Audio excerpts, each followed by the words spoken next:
All right, guys, welcome to the Rice&Beans podcast. I'm Alan, got Jose to my left here. We are talking about everything martial arts, entrepreneurship, business, a little bit of political incorrectness. So if you're okay with that, keep talking. Today, we got a very special guest, one of our instructors, a man that kicks my butt, has been one of the few that has literally made me drive home in silence. No radio, no podcast, nothing. The man, the myth, Berto. Yo. All right. Yo, thanks for coming, man. I know it's hard to get up this early, taking you away from a very lovely overcast day where you could be spending time on a kayak instead of with us. But we appreciate it. Thank so, you. man. So, Berto, man, I admittedly don't know you as well as I'd love to, even though you are my instructor here. This is our first time that we can actually really get to talk and know each other. You're one of the most humble dudes I know. It also pisses me off that you're strong, big. You can usually only have two, but you're also fast, and that bothered me a lot. Move That's like a lightweight. awesome. I love it. Yeah, man.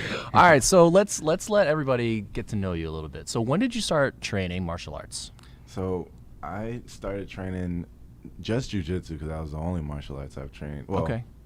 that's a lie. I did a little bit of boxing, but that was in my teen years. Okay. But jiu-jitsu, I started at 21. 21. Okay. Yeah, 2013, I want to say. Okay. All right. So yeah. it's been what, 12 years? 12 12, years. 13 years, yeah, depending on Common Core math or like regular school math. Yeah, I remember it was March of 2013. Okay. I went to Camp Get Right. Okay, It was yeah. just Nogi there. Shout out in Worcester Yep. for boxing. They moved locations, but shout out to Camp Get Right up the Yep. street. Yeah, definitely. I started with them, and well, actually, no. I'm sorry. That was the transitional phase. Okay. I started with Team Link way back when I was 17. Okay. That was in 2009. All right, for jiu-jitsu? Yeah, just jiu-jitsu. Okay, they were, where were they? Shrewsbury Street? I Kelly believe? Square area. Yes. This was Madison Square, like the Okay. Social Security area right over there. Got it. I started with after like 6 months of getting my ass kicked. It was humbling, and I just stopped, and Okay. I started going to school. Okay. I had a whole accident out in Florida, came back out here, stopped jiu-jitsu for 4 years. So from 17 to 21, I did no jiu-jitsu. Jeez. At 21, it was March 2013. That's when I started up with Camp Get Right to just try it out. It was going great. It was just Nogi, though. Okay. Nogi, and it was 1 hour every other day. All right. And Saturdays, we had a black belt from NEU come out. Okay. Ryan, I can't pronounce his last name. But Ryan, he's a cool guy. I still know him till today. You know, I'll see Right. him every so often and say what's up.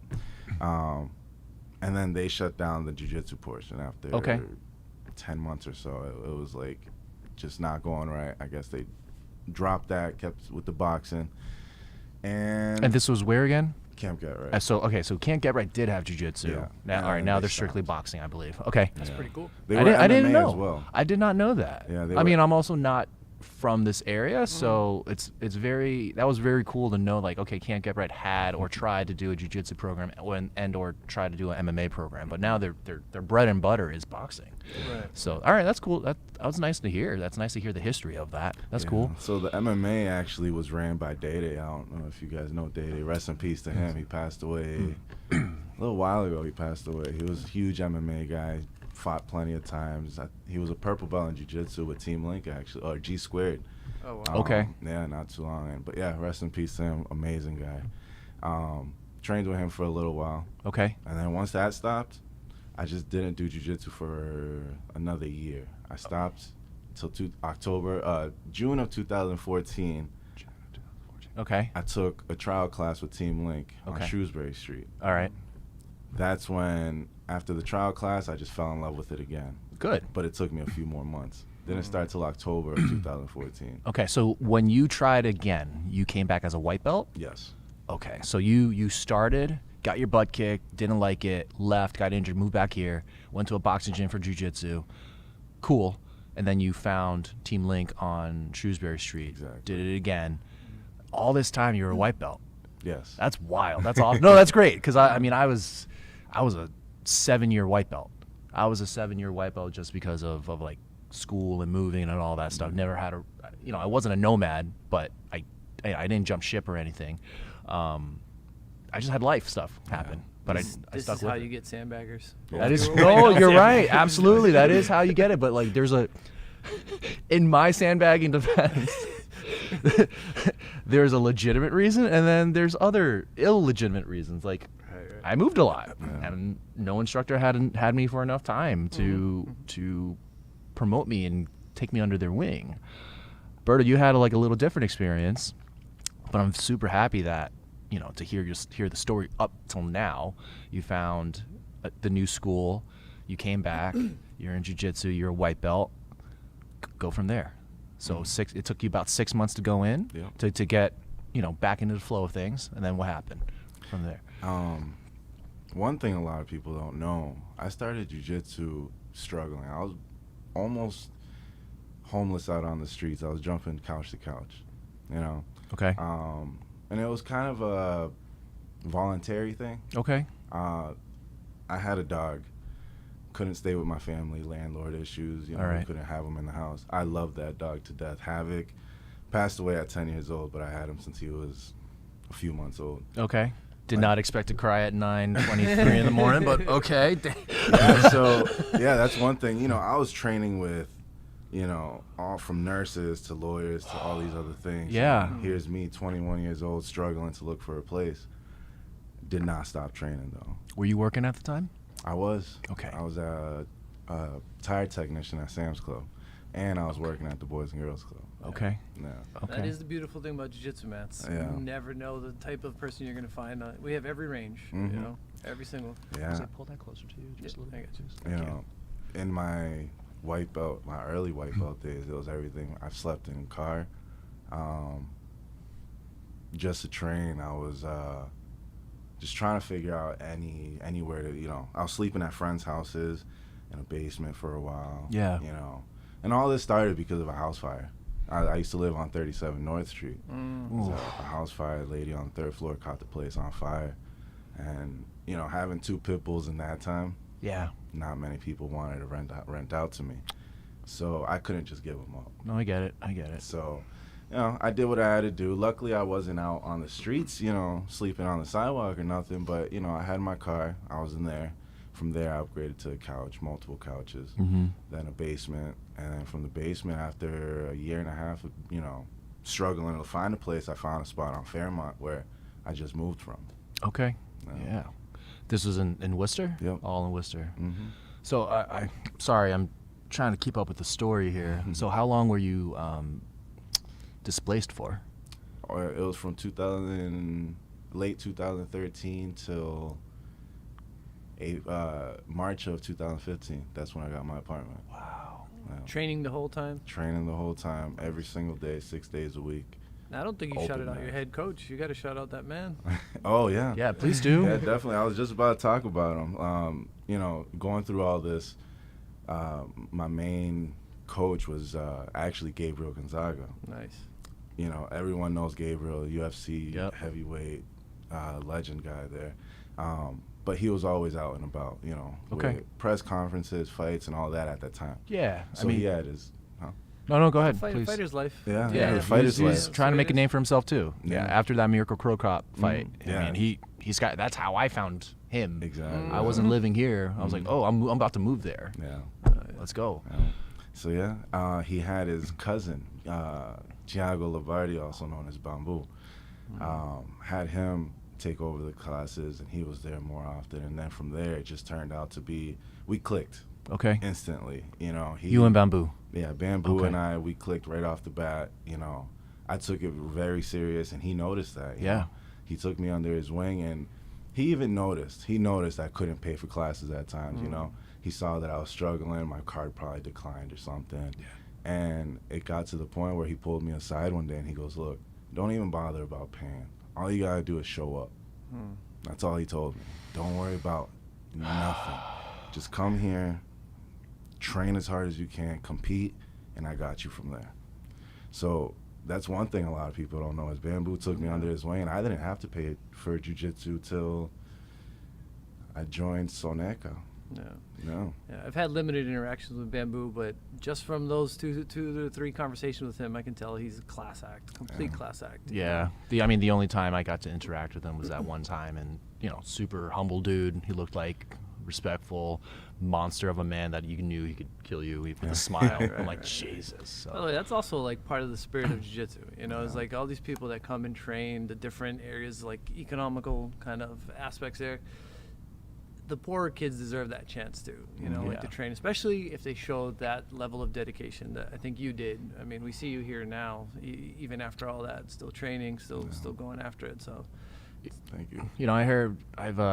This is the first time I've actually personally heard that story myself. I've heard some, tidbits here and there, but I didn't know it was almost a year and a half, basically a year and a half of being displaced until you found a spot. Yeah.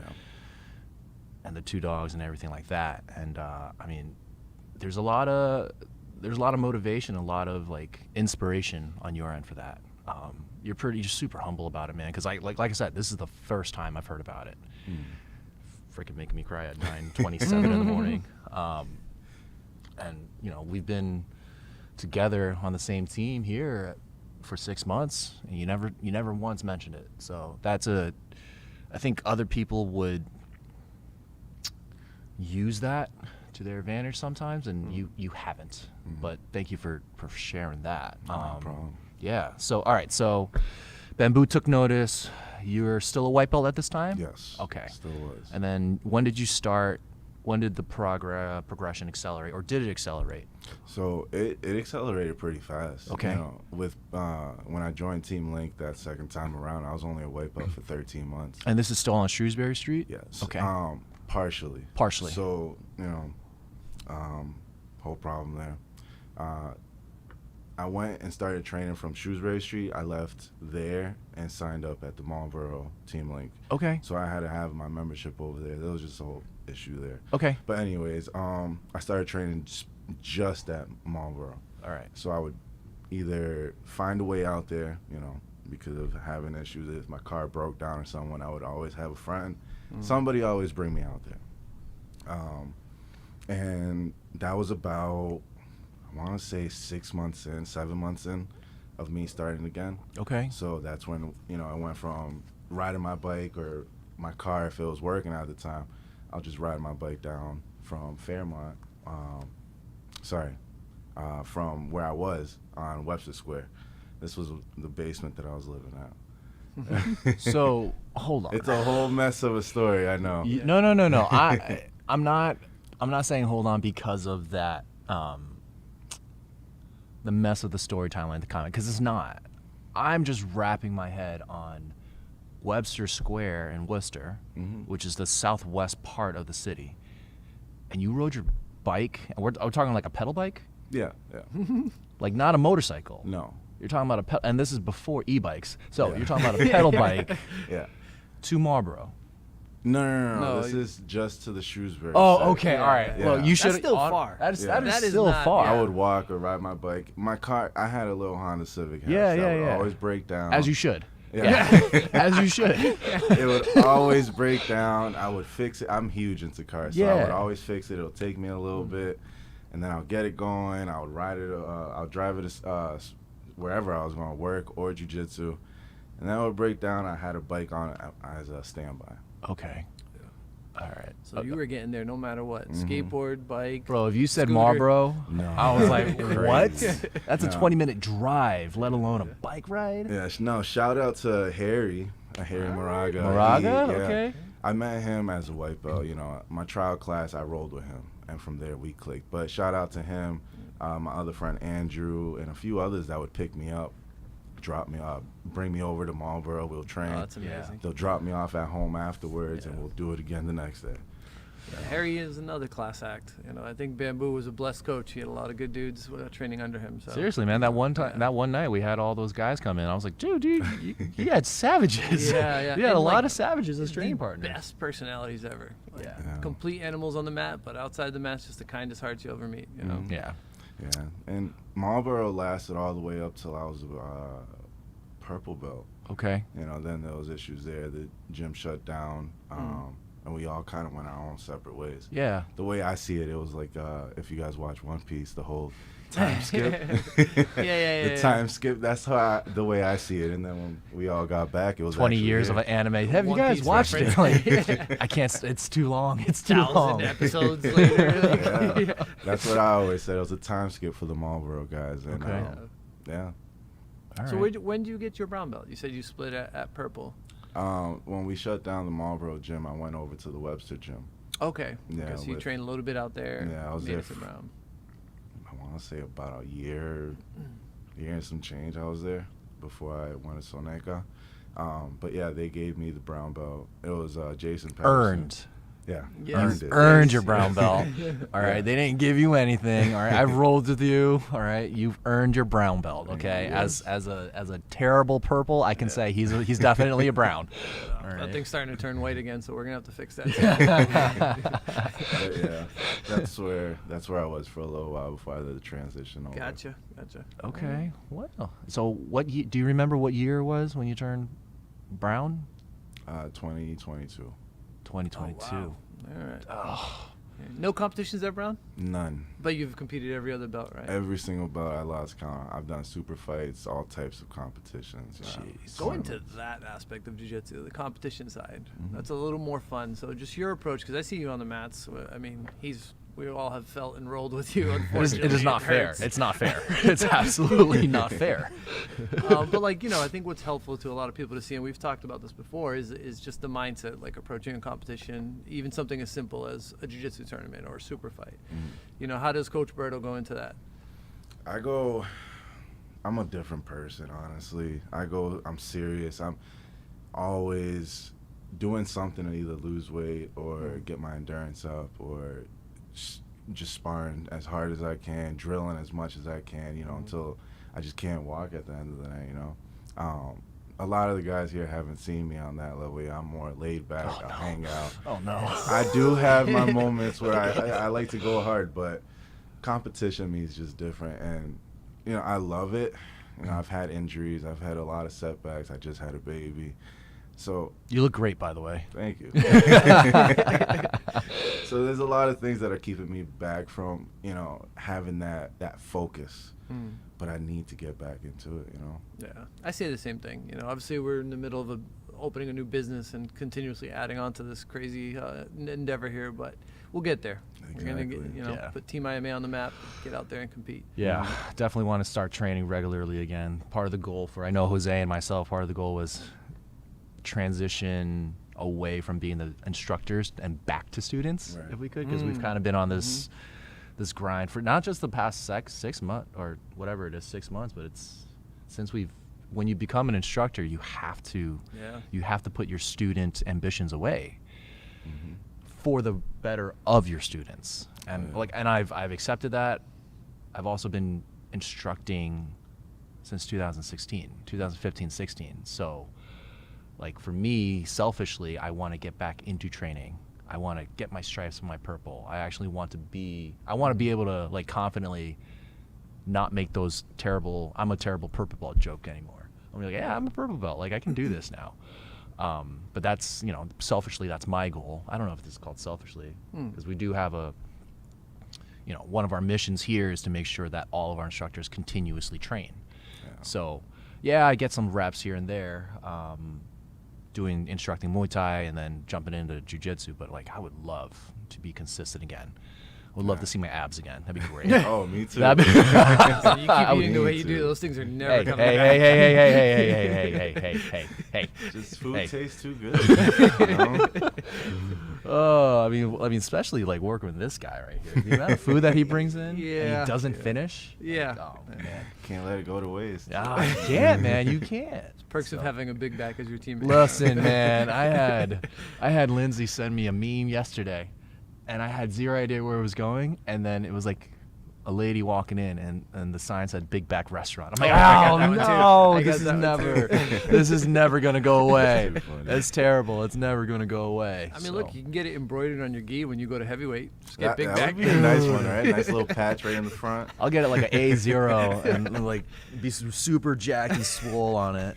just my shoulders popping out. No, I'll do like the Ryu, cut the sleeves off. Definitely the not sleeves passing off. IBJJF checkpoints. No, it's fine. It's fine. It'll be tearaway. Just make it like Velcro, so the guy, like, you know, when I'm in an arm bar, I can escape by just tearing it away, tearing the sleeves away. I think that'd be hilarious. Probably get me banned for life. Absolutely. But I think that'd be hilarious. That would be pretty funny. So speaking of IBJJF, Berto, favorite competition? What's your favorite place to go compete at? Oh man. So far, my favorite one. IBJJF is cool, but it's just too expensive. You know, it is. There is a certain price point there. Yeah. You got to get your card. Got to register.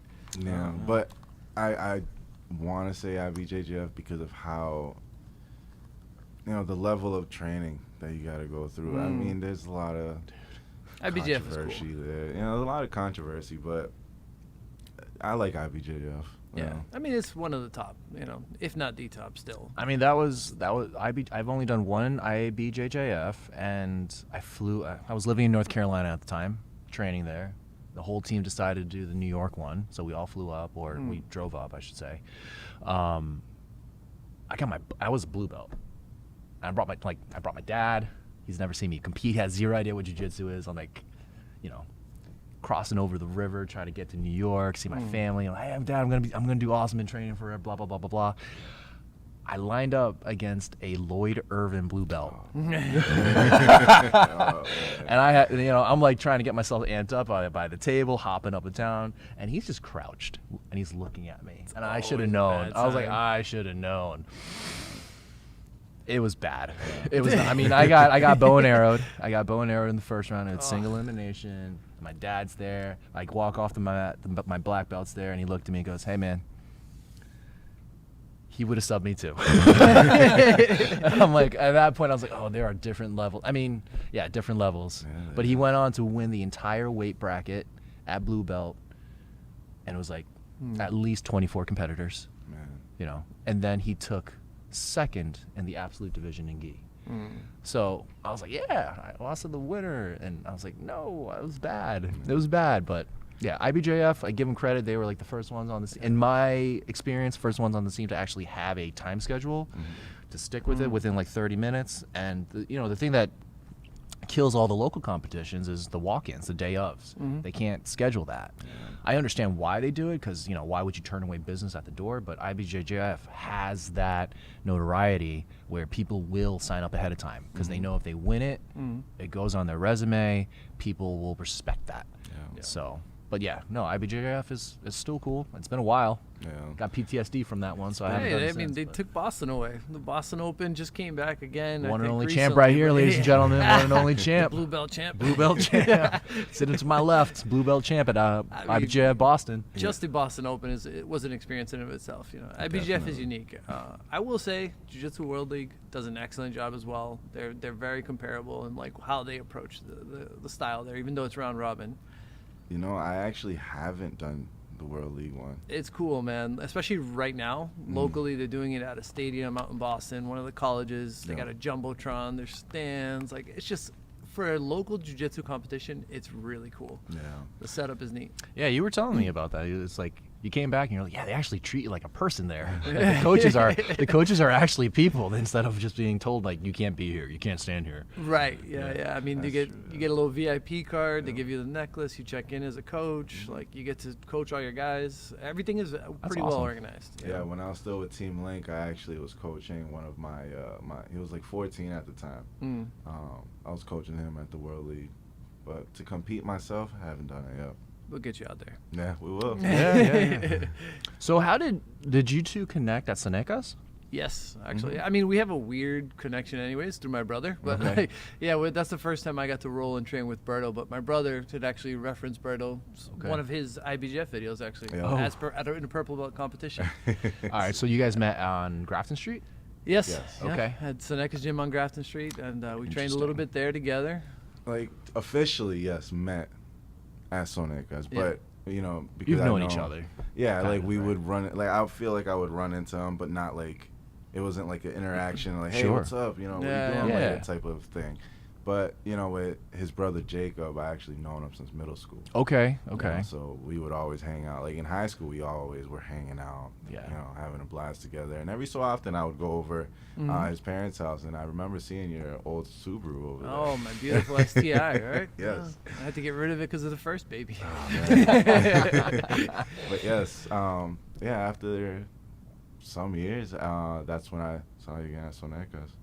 Yeah. No, that was great too. I mean, we got a lot of you guys in kind of, it felt like one day, and then you guys just kept trickling in, you know, like getting trained with Harry, Pablo, all these crazy high level guys. Yeah, So. Moses. Harry's another one that just manhandled me the first time. Dude, he's really not technical. Bad. He's really good and really strong smart. and just like the nicest dude ever. Yeah. The nicest dude ever. Like, Love that guy. jeez, he's so kind. He's so kind. You, Yeah, you he's would sh- never think that outside on like regular street clothes. You're like, oh, you're a killer. Yeah. You Hit you with a too. judo throw, choke you out, and then he's like, "Hey man, like good job. You want to do a private or something?" Yeah. Like, what? Get away from me. Oh man, I still remember the day I realized that was him. That was him. I'm like, whoa, wait, whoa. It's That's so funny cool. though. Harry and I, we got promoted at the same time through all the belts. Yeah. So me and him were the first ones. We got promoted as blue belts together, purple belts, and brown belts all at the same time. So that was pretty cool. That's like a connection me and him share there. Sure. Yeah, you guys No, are that's all awesome. monsters for sure. I remember rolling with you guys, and I'm just like, oh yeah, I remember this. This is like that old style, like pressure. Bamboo style, Bamboo man, he did a So great good, job man. showing us the works. Bamboo was he just knew how to just handle it, you know. Yeah. And even with the little bit of English that he knew, Yeah. you know, like when he first came out here from Brazil, he was already teaching, and he had a translator. So he would always have someone translating from it, and he would just pick up words. I always told him he's my coach, he's my black belt coach, but I'm his black belt English coach. Oh, okay. I All gave him right. his blue belt and I gave him his purple belt in English. And I always hold it against him. I'm like, when are you gonna get your brown belt? Oh. But yeah, he's doing pretty good with English now. you Yeah, know. he's actually Yeah, very improved. He's Very pretty. good. I didn't have any trouble communicating with him at all. So good for you promoting him to purple in English. That's Another great. guy, like I'm telling you, you guys all have like a trend and a theme going where you look terrifying and are terrifying on the mats, but like once you break that layer of like fear, Seriously. it's just sweethearts all around, you know. So he's a great person. No, Can't say it enough. Yeah, no, when we were starting out this venture and, you know, getting instructors was the goal of the day, Jose was like, hey, I got this guy. I'm like, okay, who's this guy? I don't know him. Berto. I'm like, his name's Berto? Like, is it Roberto or is it like Berto? And then you showed him like, I did not expect that. Okay. I did not expect the samurai top knot there. Please don't choke me. Yeah. So, I mean, but look, man, it's awesome seeing you on the mats and everything like that. So Yeah. that's been super happy. What, I guess the question now that I want to know is like, what did this fool say to you to get you here? Honestly, I just remember we were training. He was like, you ever thought about teaching? And I'm like, yeah, but I mean, I was like, I wasn't sure if it was like a serious thing at first, but I'm like, Well, all with right. this guy, you never know. True. I'm not saying that you were like just throwing things out there, but I was like, all right, cool. I mean, I'm just a brown belt. There's so many black belts out there that probably fit better for me than me. And I remember going back home and telling my girlfriend Myra, I'm like, they want me Shout out to Myra. Yeah. Holding it down right now. Right. 2 kids at home. But yeah, you know, I'm like, man, they really want me to teach. Like, I must be doing something good. But I'm like, I know there's so many black belts out there that could probably do such a better job than me, you know. And I remember you mentioned it like 3 or 4 times, and then it just started getting closer to the time. And I'm like, all right, he's really serious about this. Man. So yeah, I just took it, and I'm like, well, I guess, you know, whatever I'm doing, you know, Jose is really cool about it. He Yeah. really likes what I'm doing, so I'll just do what I got to do to coach the guys out here. Yeah, man. No, trust me, as a Fantastic student job. in your class, I thoroughly enjoy the class. Technically, Thank you. the environment that you create, everybody's having fun. Yep. I hate getting thrown by you. Yeah. So, but where did that judo background come from? Because like, I don't know if you're actually ranked in judo. I'm not. You're not. Okay, No. you're an a-hole. Okay. Yeah, just drops. Is it drop Nagi you hit me with? yes. Threw me right on my head. I'm favorite seeing move. stars. I'm like, oh, okay, I guess we're rolling. I'm like, oh, this is a sacrifice throw. This is awesome. This is okay, great. That was This makes sense. Samurai top knot, sacrifice throws, yeah. I pull the wish I had sword that out one on video, afterwards. 'cause- Fantastic, great. I love it. But yeah, I don't even have a white belt in judo, honestly. I did a handful of classes just jumping in. I hate you. I had a really good friend of mine from Team Link, Gary Alvarez. He's a first degree black belt now in Brazilian Jiu-Jitsu. Okay. But I want to say last time I saw him, he was a green belt in judo. Okay. I don't know the rankings, so I apologize, judo people. I just know you guys have Judo is sick, fantastic. though. Yeah. It is. I don't remember the rankings. Hitting but you with the earth. Yeah. But yeah, Gary Alvarez, he taught me a bunch of stuff from him. Also, at the Worcester Team Link, they have judo as well, so I learned a bunch of stuff from some of the judo guys there, and even the coaches like Lewis. He's the head coach over there. He's an amazing guy. I think he's a coral belt in judo now. Yeah, he's I a heard red he's a and white. monster judo. Yeah. Really good guy. But yeah, I just picked up judo off of knowing a bunch of judokas and And you just kept doing it? Yeah, kept doing it. Bamboo was heavy on judo as well. It's the gi world. Yeah. You know, it feels like gi is like all about the judo jiu-jitsu connection, where no gi's wrestling jiu-jitsu connection. Exactly. Well, I mean, yeah, judo was first, technically speaking. True. Judo was first in the grand scheme of things, and then it morphed and split and whatever you have right now. But yeah, so. But I don't know if you noticed it, but like all the judo guys that I've ever gone against, they all have the same build. Like it's just like strong, meaty hands. Yep.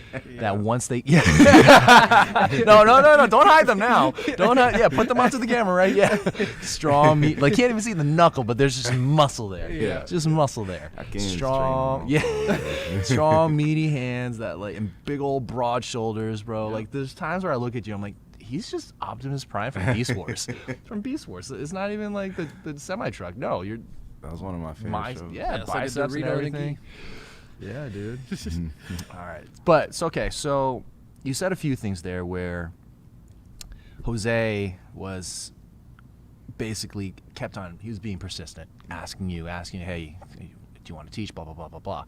Did you have any teaching experience before that? Slightly. Slightly. Yeah, a little bit. I would every so often, Bamboo would let me show a move. Okay. But at Webster, they gave me a time slot where Okay. I was able to teach the guys there and women some gi stuff. Good. Did you like it, or did this guy just convince you to be like, hey, he's serious? I liked it, but I wasn't as serious as I am about it now. Yeah, you can definitely tell you take it much more seriously here, or you do take it seriously here. I don't have Yeah. a comparison in the past for it. Look, I'm happy. I'm happy. Everybody else seems happy that takes the gi classes here. So Glad I'm doing sign right. no, man, but that also speaks to you being so humble. You know, because you said it a few times where like there's a bunch of other black belts that could potentially do a better job. You know, and I think Jose and I, and you probably have noticed this also, just because you're high ranking as a competitor or student doesn't necessarily translate to teaching. That's a Correct. skill in itself. You know, just how you mentioned how you were Bamboo's black belt for English and you taught him that. There is a certain there is a skill set needed to teach effectively, especially in a world where you're constantly inverted or thrown on your head or thrown on your back, and you have to teach on your back. So okay, this is the left, but it's actually the other side, or this is the right, or true. you're gonna, you know, you have to be able to articulate the move, demonstrate the move, and then do the move, because there's so many different learning styles for the students and ourselves. You know, personally, even though I'm a Muay Thai instructor, I think Jiu-Jitsu is, for me, easier to teach because there is kind of a linear progression of the moves to do. But obviously, you found a way to make it happen for you. How do you feel as an instructor now? Like, because we've seen your growth from January to now. And we always talk about it for ourselves. It was like, do we really own a gym? Like, are people really coming in to work with Imposter us? syndrome Yeah, it's doesn't the, leave, it's the man. imposter syndrome. I'm like, has the imposter syndrome gotten any better? For me, Yeah. yeah. And it's okay if it hasn't, because for me, I'm like, there's some days I'm like, man, what am I doing? And another day, definitely feel yeah, that. right?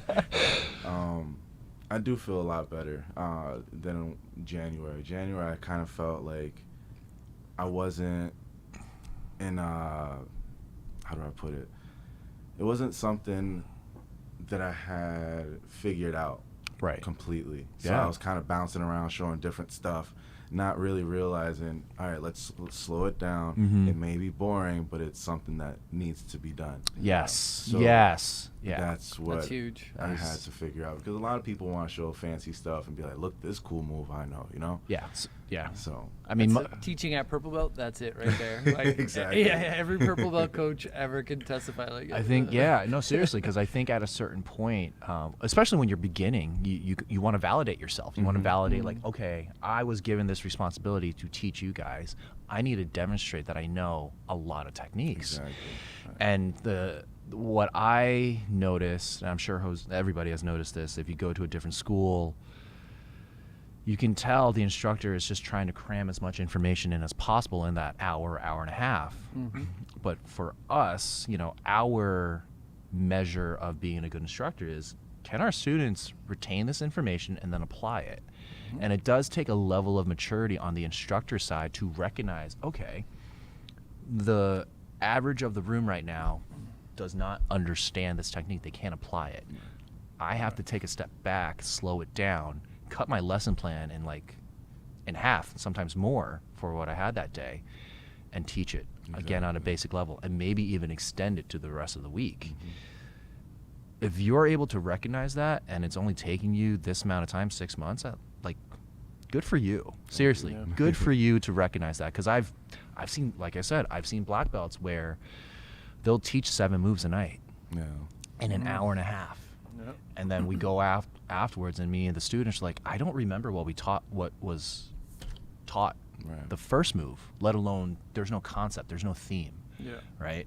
So the fact that you're able to recognize that on your own, start developing things, because we see it in class, start working on things that build on each other day after day, lesson after lesson, that's fantastic in terms of student retention, student to acquire the knowledge and to apply the knowledge. But as an instructor, it's going to make your life easier, because now you have these blocks of lessons that you can go back to. Right? That's how I teach. I know that's how he teaches. I've seen it. We've been on inside camp for a month now. Now, what's cool about that style too is it'll help you not just as an instructor, but as a jiu-jitsu practitioner too, because you have to sit back and oh man, they don't know how to pass guard fully, or they don't know how to crack a guard open. So we're gonna have to go into the very minute details and get everyone on board. But what it does for you as a practitioner is on the instructor level, you're just dissecting things, and you go back and train. You're like, oh yeah, that's that thing I went over in class, but I'm going to use it. Yep. Exactly. So it's really nice, it's a nice transition there. And you always get the hard thing of there's always a new student. There's always somebody new, so you have to figure out how to bring them up to speed for this lesson plan. Exactly. But yeah, it's very rewarding to be, I don't know, how do I say this, in charge of somebody's martial arts journey. Because I still remember my team. I still remember the team I started off with. I still remember the my instructors and everything. Have a seat, Vincent. We'll get you on here next, buddy, but have a What's up, seat. man? You can sit there. Well, we're recording, so if you want to sit and hang out, you can. Shout out, everybody. Shout out to Vin right You here. probably won't be able to hear Vincent. He has no mic. He has no mic, but it's okay. He's just here for eye candy right now. He's our diversity hire right now. It's all good. But No, we probably should start wrapping it up. Yeah, though. we'll wrap. Matt's about to All right, start, so quickly, Berto, you're a big fisherman. When did you start fishing? Oh, man. Because you and I talk fish I all the knew we time, couldn't bro. end this without that one. We can't. Yeah, so I've been fishing, since I was a youngin'. I was about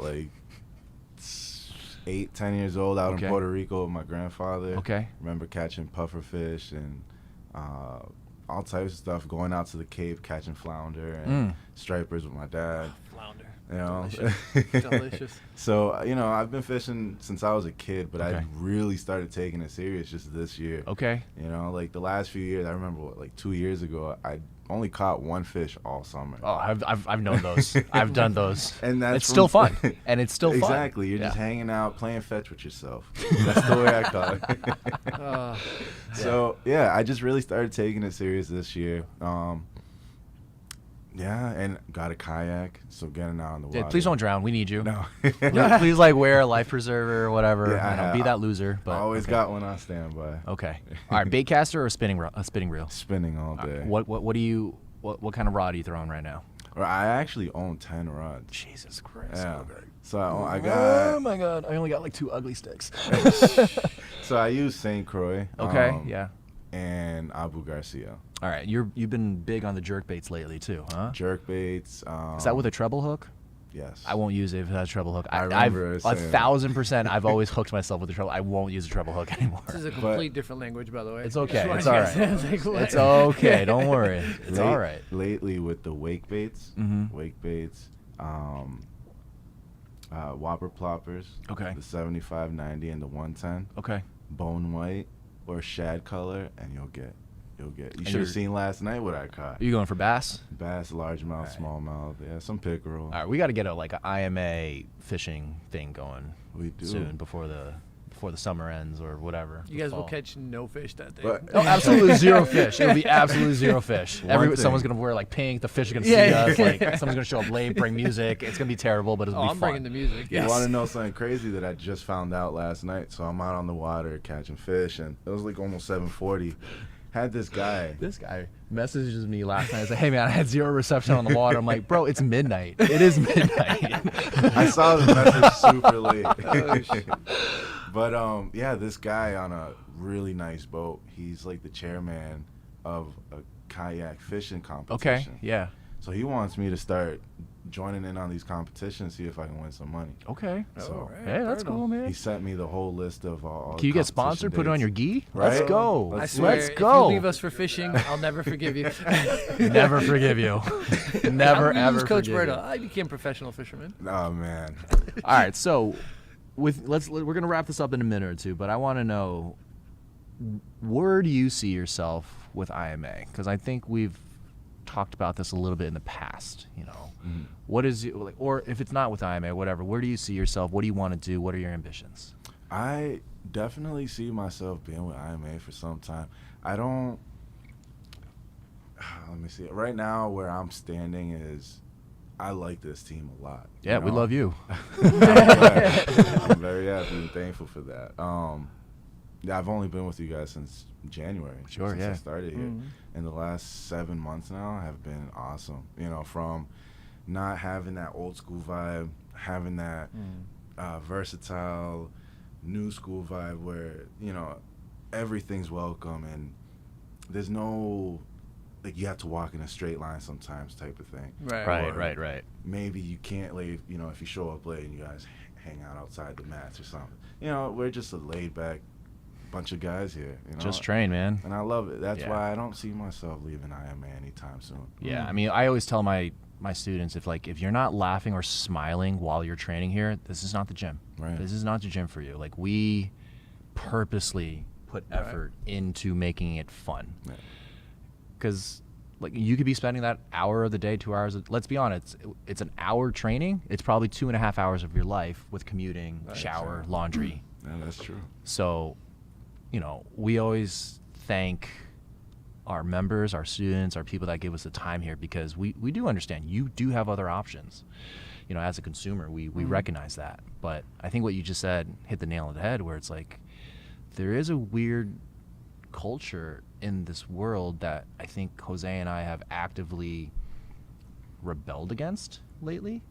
You know, and when I say lately, I mean since January. It's like, okay, yeah, if you're gonna show up late, thank you for showing up anyway. Right. Like, it's not, if you're a teenager walking into class and you're not hustling, like, I'll get on you. But like, if I see that you're a construction worker, you're coming in out of your work clothes and you're trying to get to class and you're apologizing and greeting me like, hey, can I come in? I'm so sorry. I'm like, that's a different story. Like, okay, yes, you made it here. You sacrificed your time to be here with us to improve your craft, but to also be with the team. So, you know, for us, we recognize that, and we're never going to be like, no, you can't train, but, you know. And those guys put in the hardest work. They put in the best effort, honestly. Seriously, you know what I mean? They're not afraid to come in and work out with us and train with us and go compete. Some of these guys that have full-time jobs are the ones out there competing and winning golds for us. So yeah, man. So, but Berto, appreciate your time, man. Thank you for coming in this early. Sorry for, you know what? I don't feel as bad because it's right now. I'm looking out the window. It's torrentially downpouring. So I don't know if you would have been in a kayak or on a bank fishing or not. So I originally thought I ruined your perfect fishing day. No. But that was thank you for sharing your story. Thank you for being part of the team. We absolutely love you. I know the students love you too. Thank you. Class times. When are those? Yeah. When can we find you here teaching at IMA at Integrated Martial Arts Worcester? I will be here Monday, Wednesday, Fridays from 6 p.m. till 7 p.m. And with Jose just telling me the other day about doing the Nogi stuff. Yes, hey, sir. there we go. go. All right, too. let's go. Yeah, that. Oh no, you're good at Nogi also. Wait till we make them wrestle. Yeah. If this handsome man says he's been smushed on Roberto, his wrestling's good. All right. Okay. Appreciate it. But Yeah, brother. Monday, Wednesday, Friday, 6 to 7, and soon Nogi, which is 7 to 8. Fantastic. Yes, sir. All right, man. That's gonna be fun. But Berto, thank you again. Thank you for your time. Appreciate you making making time for us as always. Appreciate it. Love you, man. Thanks Thank you. for having Appreciate me. you. Yeah, Yes, no sir. worries. Thank you. Give me some you rice and beans. Give me some you rice and beans. I'm a girl, it is some you rice and beans. Give me some you